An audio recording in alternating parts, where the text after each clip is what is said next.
오늘 우리에게 주신 하나님의 말씀은 역대하 20장 1절에서 15절, 역대하 20장 1절에서 15절입니다. 오늘의 말씀을 함께 한 절씩 교독하도록 하겠습니다. 그 후에 모압 자손과 암몬 자손들이 마온 사람들과 함께 와서 여호사밧을 치고자 한지라.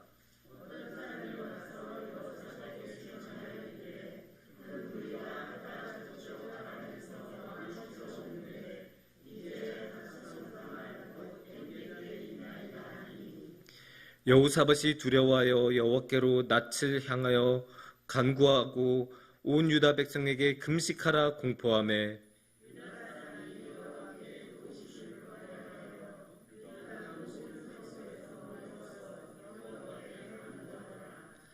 여호사밧이 여호와의 전 셋들 앞에서 유다와 예루살렘의 회중 가운데 서서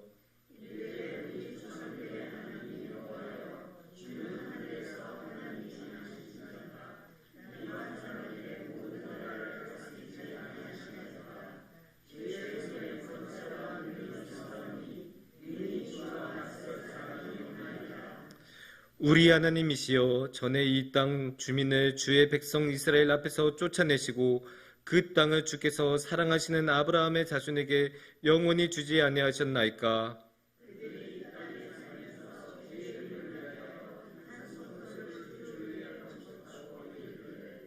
만일 재앙이나 난리나 견책이나 전염병이나 기근이 우리에게 임하면 주의 이름이 이 성전에 있으니 우리가 이 성전 앞과 주 앞에 서서 이 환난 가운데 주께 부르짖은즉 들으시고 구원하시리라 하였나이다.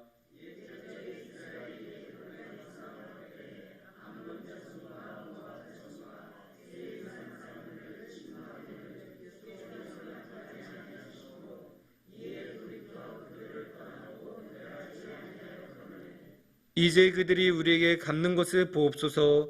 그들이 와서 주께서 우리에게 주신 주의 기업에서 우리를 쫓아내고자 하나이다.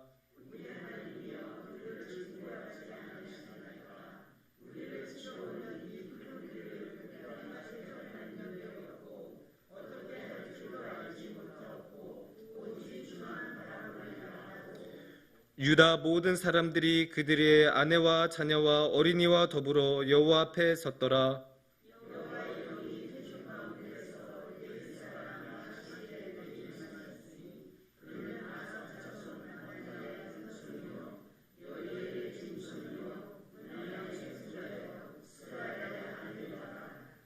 다 함께 읽겠습니다.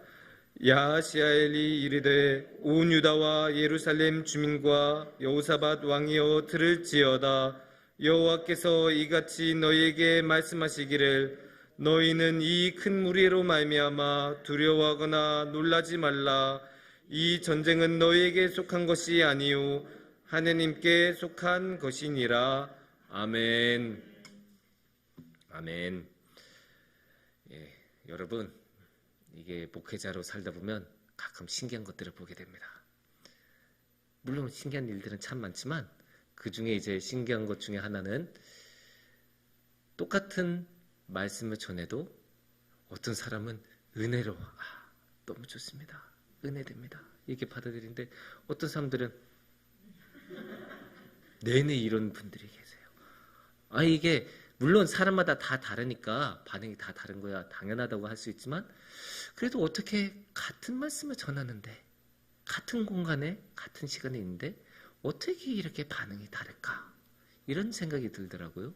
근데 이런 거는 굳이 목회자가 아니어도 알 수 있는 일이기는 해요. 왜냐면 여러분들도 다 경험해 보셨을 것 같아요. 전도를 할 때 어떤 사람들은 별말 안 했는데도 술술술 풀리면서 그냥 예, 교회 가볼게요 이렇게 하시는 분도 있지만 어떤 분은 아무리 몇 년을 노력해도 끝까지 난 교회는 안 가 이런 분들이 계시잖아요.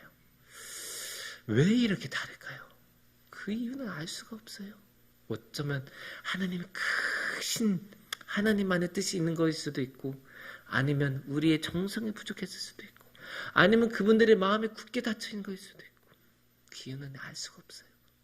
너무 사람마다 다르니까 예수님마저도 씨를 딱 뿌렸을 때 어떤 사람은 싹도 안 나고 어떤 사람은 30배, 60배, 100배의 열매를 맺는다고 하지 않습니까?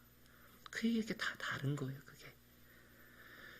그래서 이게 다 다르고 그 이유도 우리가 알 수는 없지만 그래도 우리가 이거는 한번 해볼 수 있을 것 같아요.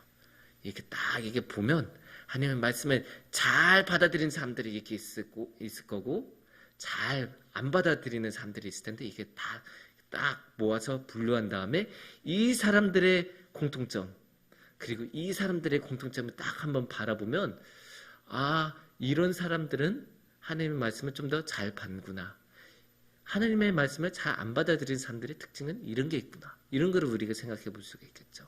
그리고 그렇게 생각을 해본다면 우리가 하나님의 말씀을 잘 받아들이는 사람들의 특징을 딱 보고 그거를 본받아서 그렇게 행동하면 우리도 어쩌면 하나님의 말씀을 더 잘 받아들이고 더 잘 따르는 사람들이 될 수 있지 않을까. 그런 생각해 봤습니다.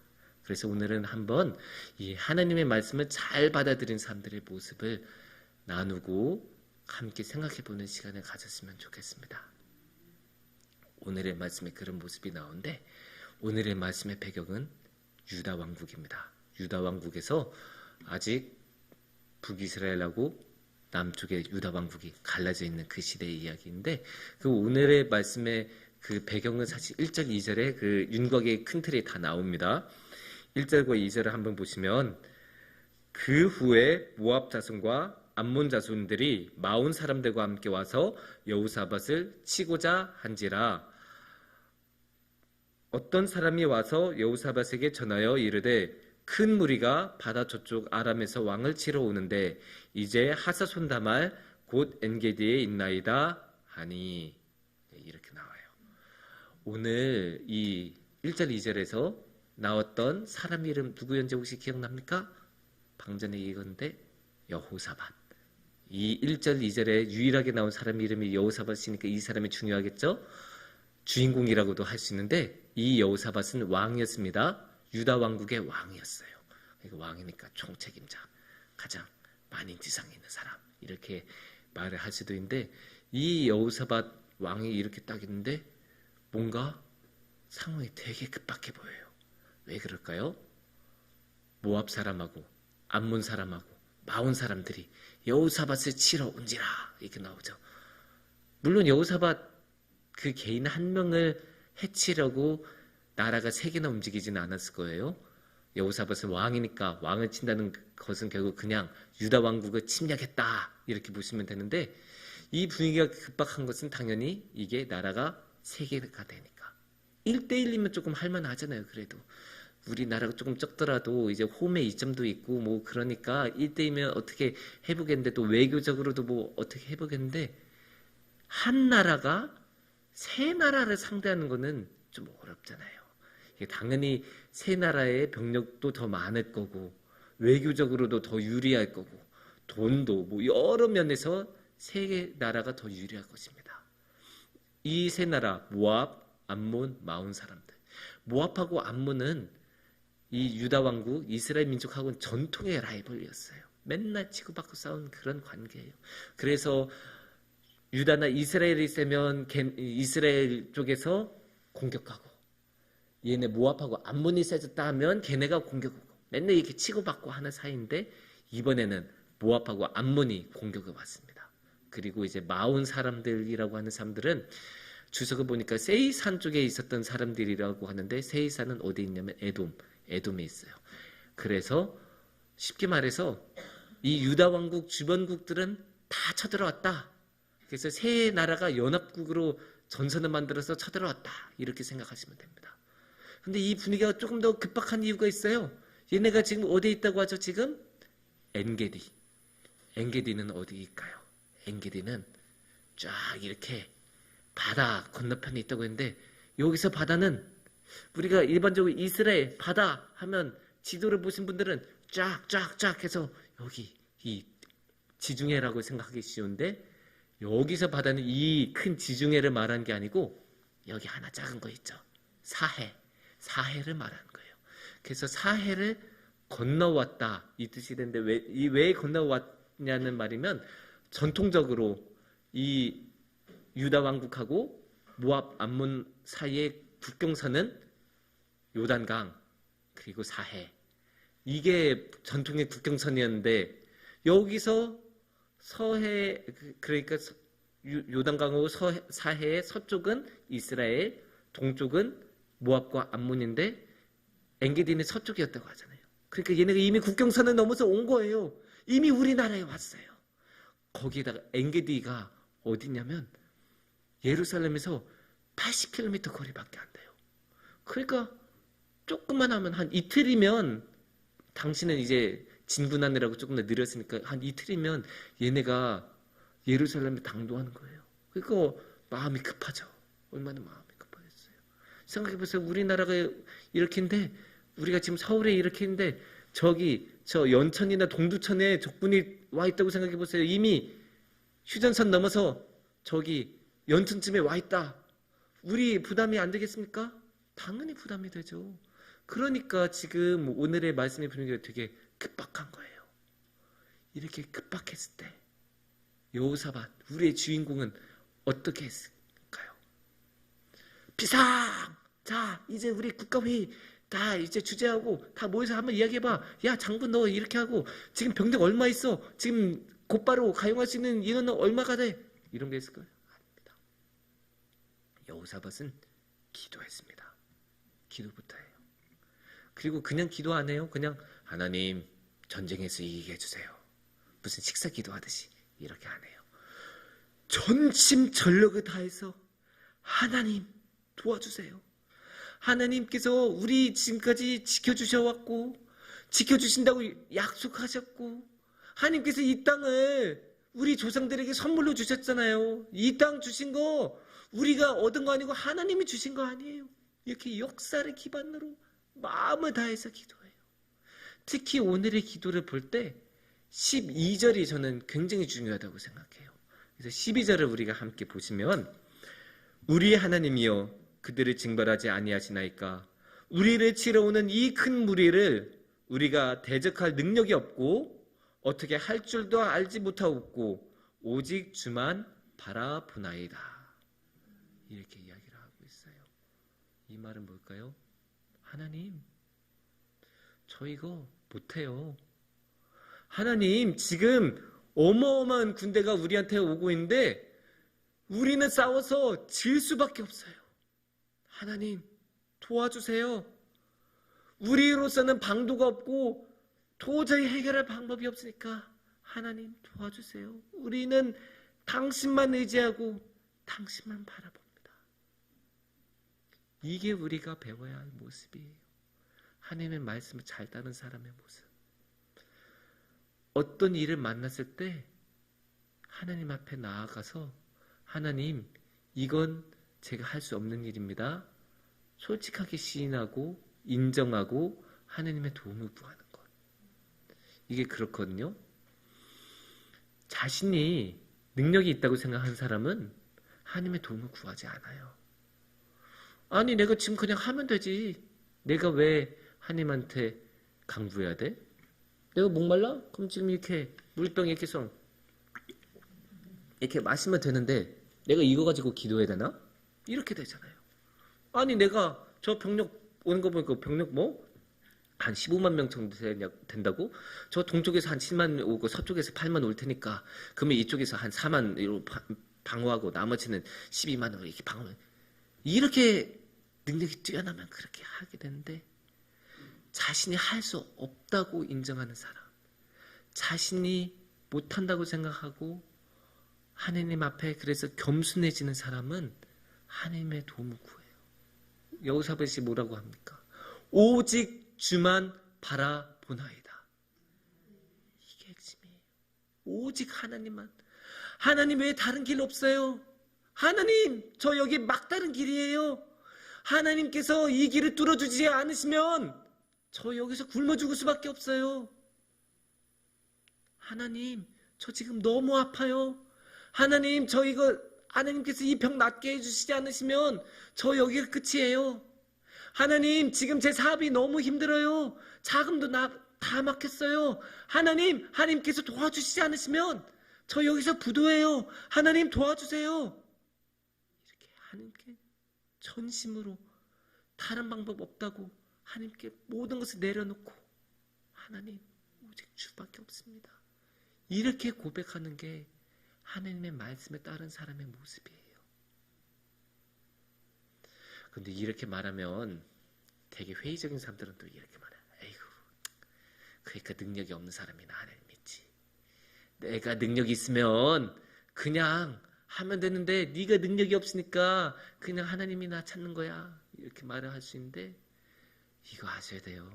여러분, 오늘의 본문의 주인공 여호사밧 왕, 무능한 왕 아니었어요. 굉장히 능력 있는 왕이었어요. 우리나라로 치면 조선시대 최고의 왕, 최고의 전성기를 언제였다고 할 수 있을까요? 세종대왕이라고 우리 할 수 있겠죠? 문화가 꽃피고 경제력이 신장하고 태평성대 누리고.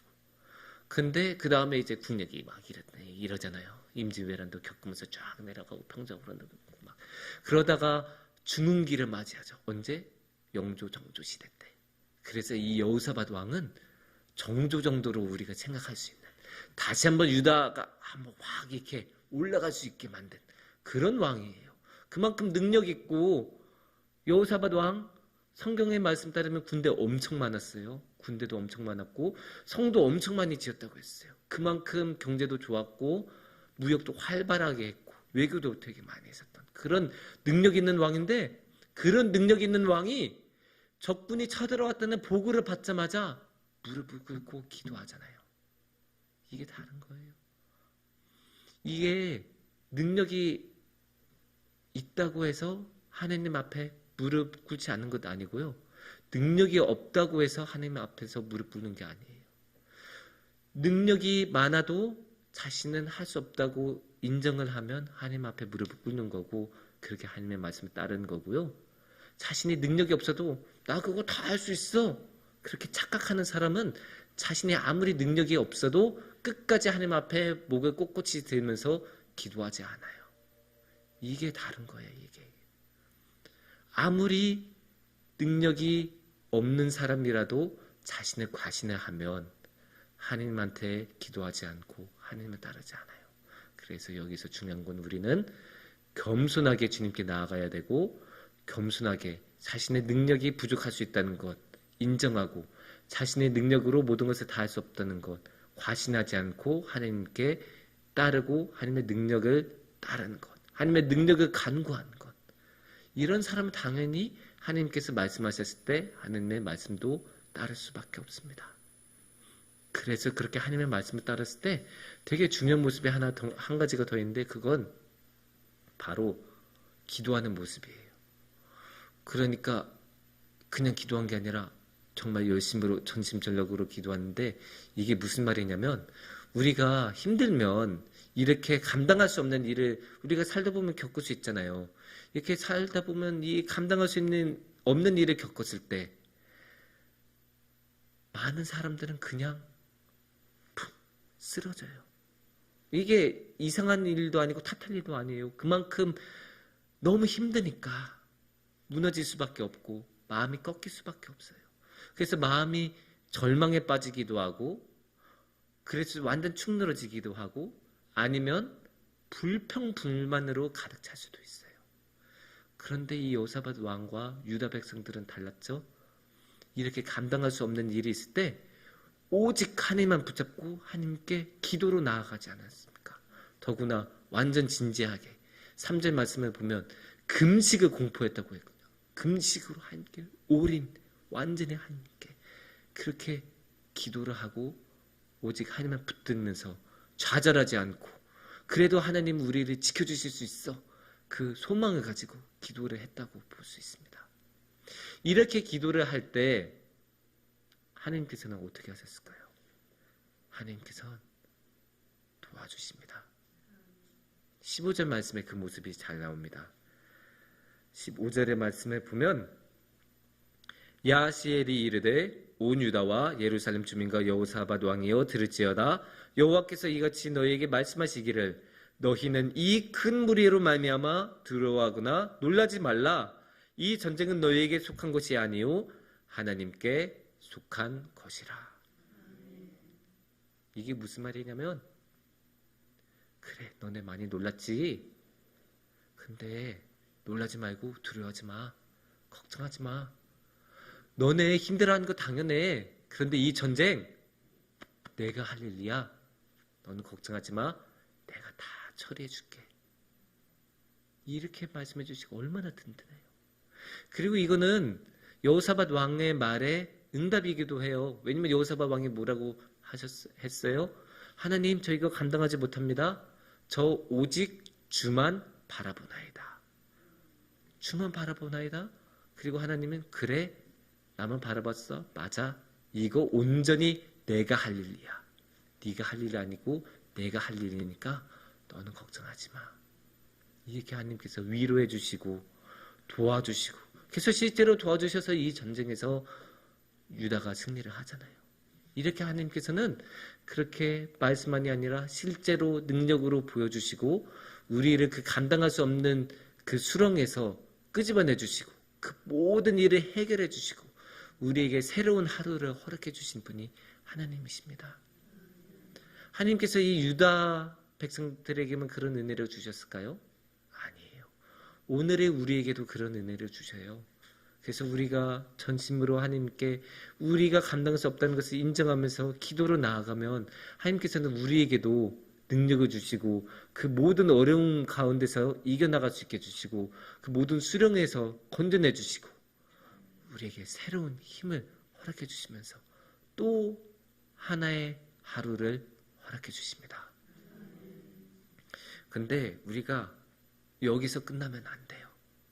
정말로 하나님의 말씀을 잘 따르는 사람은 여기서 한 걸음 더 나아갑니다. 그게 뭐냐? 감사입니다.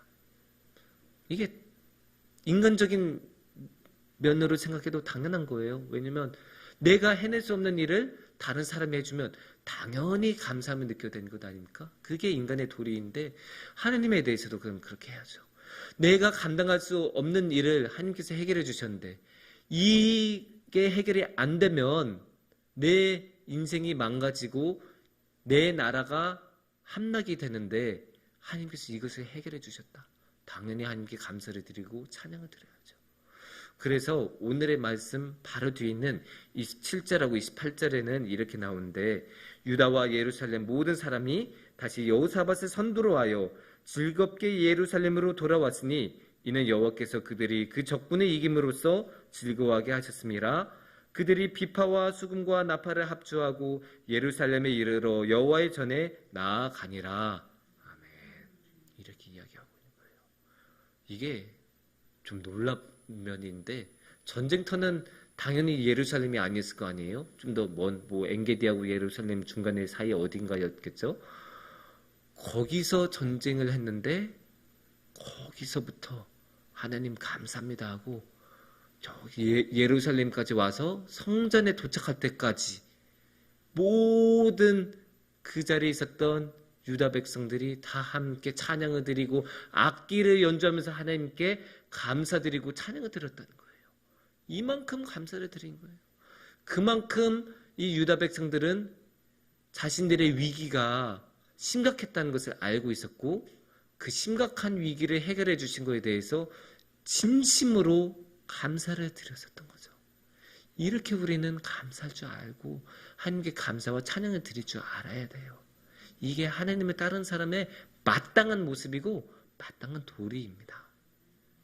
근데 어떤 사람들은 그럴 수도 있어요. 에휴, 그건 성경시대이니까 그렇지 우리가 어떻게 그렇게 매번 감사하고 지내요? 이렇게 말하실 수도 있어요. 물론 살다 보면 정말 바쁠 수도 있고 힘들 때도 있어요. 그런데 엄연히 기원 후에도 그냥 평범한 역사 가운데서도 이런 일 적지 않게 있었어요. 분명히 있었어요. 그 1757년에 저기 유럽에서 프로이센이라는 나라하고 오스트리아라는 나라하고 전투를 했어요. 이게 프로이센은 옛날 독일이라고 생각하시면 되고 지금의 독일보다는 조금 작지만 독일이라고 생각하시면 되고 오스트리아는 지금은 작은데 그때는 되게 큰 나라였어요. 되게 큰 나라고 황제까지 있었던 제국이었어요. 그래서인지 전쟁은 프로이센에게 불리하게 오스트리아에게 유리하게 흘러가고 있었어요. 그래서 그렇게 전쟁이 흘러가다가 이제 로이텐이란 동네에서 격돌하게 돼요.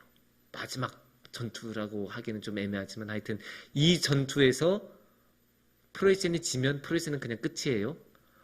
그런데 상황이 어땠을까요? 프로이센은 병력이 35,000명, 이쪽 오스트리아는 제국답게 66,000명. 어떻게 돼요? 거의 두 배잖아요. 누가 유리하겠어요? 당연히 오스트리아가 더 유리하죠. 당연히 프로이센으로서는 부담이 갈 수밖에 없죠. 인원도 훨씬 적고 사기도 안 좋고 전제도 안 좋고, 물론 총이나 대포가 있으면 수적 열세를 극복할 수 있다고 해요.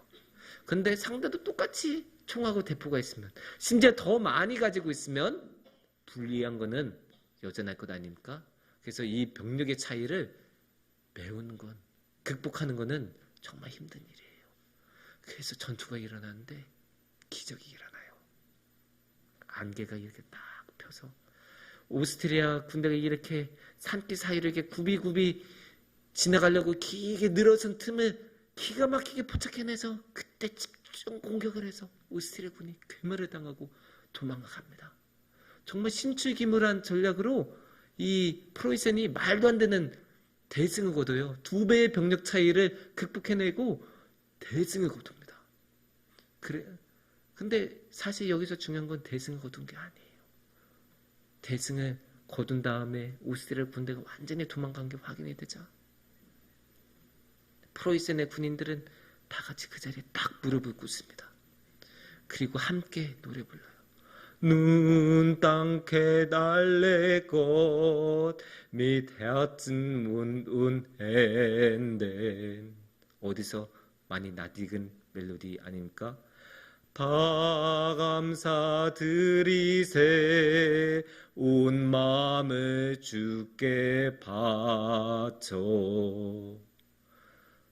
프로이센은 개신교 국가였고 그래서 군인들도 대부분 개신교인들이었어요. 그래서 이 전투에서 자신들이 이길 수 없는 전투였다는 것을 알고 있었고, 그래서 이게 얼마나 큰 기적이었는지도 알고 있었어요. 그래서 이 전쟁이 끝나자마자, 승리를 거두자마자 이들은 그 몇만 명의 인물들이, 그 군인들이 다 같이 무릎을 꿇고 기도하고 찬양 드리면서 하나님께 감사를 드렸어요. 이렇게 우리는 감사를 드려야 돼요. 정말로 우리가 감당할 수 없는 상황에서 하나님께서 기적을 베풀어 주시고 능력을 베풀어 주시고 은혜를 베풀어 주셔서 해결해 주시면 우리도 그에 합당하게 하나님 감사드립니다. 하나님 찬양드립니다. 하나님 우리의 삶 모두 주님의 손에 있습니다. 고백해야 되는 겁니다. 사랑하는 성북중앙교회 여러분,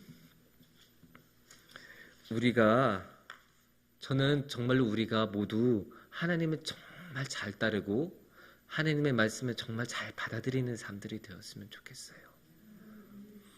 그래서 우리가 하나님의 말씀을 항상 진지하게 여기고 하나님의 말씀을 따라서 살고, 그러기 위해서 우리가 항상 어떠한 순간에도 하나님, 이것은 제가 할 수 없는 일입니다.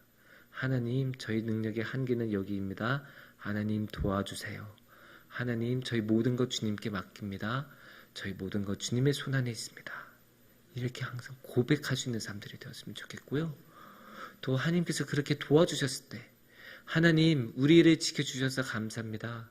하나님 우리를 도와주셔서 감사합니다. 하나님 우리와 함께 주셔서 감사합니다.